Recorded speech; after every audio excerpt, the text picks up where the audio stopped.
Welcome to Section 1.4, Legal and Regulatory Barriers. A few years ago, my young niece called me and said, "Uncle Brandon, I have a business idea." Of course, I was elated that my niece was thinking in an entrepreneurial mindset.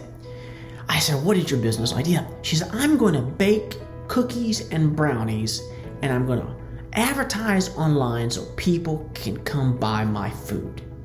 And she was really excited about the idea of making money off something she had created. Well, of course, I wasn't going to discourage this wonderful creative spirit that was happening here, but it was an awesome opportunity for her to learn something about business ownership. So rather than shutting her down, I said, "Here's what you need to do.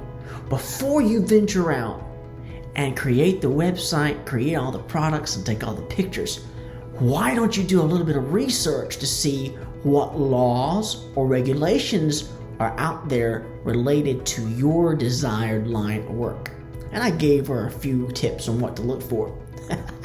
24 hours later, I get this text: "I am no longer going to bake brownies and cookies and sell them," because she figured out the cost to entry was pretty high. The certifications and health inspections were there for a reason.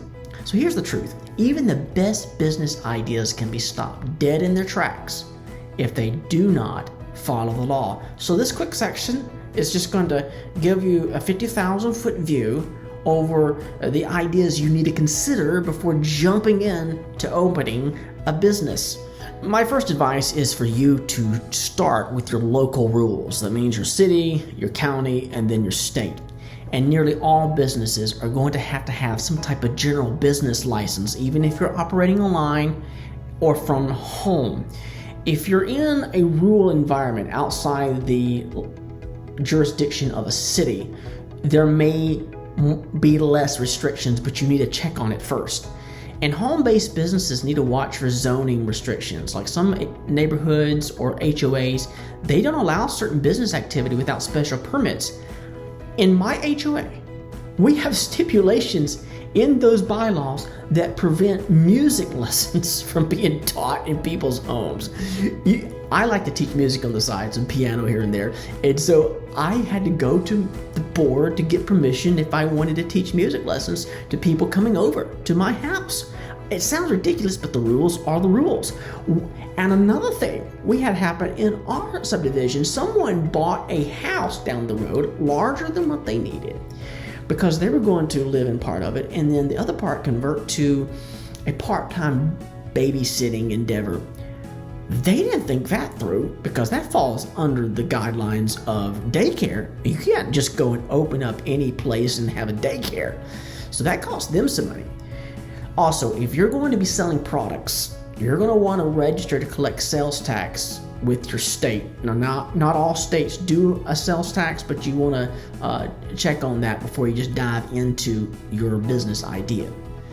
In our local area, we have a successful chain of restaurants, but they weren't always successful from the start. Matter of fact, the lady that owns that chain actually began out of her kitchen. And she was just making food and selling it to people and was making money on the side, and it was growing until somebody reported her. And she had to start from scratch to avoid getting fined because there are restrictions and guidelines related to her industry. And just like I mentioned earlier regarding the daycare, you need to check to see if the industry in which you are entering has professional licensing requirements, federal oversight. I've done work in the past with state board agencies that are regulating certain industries that require licensing from participants. So this is worth your while to do your due diligence to ensure that you are obeying the law beforehand, because there are consequences if you don't. So what happens if you skip this step?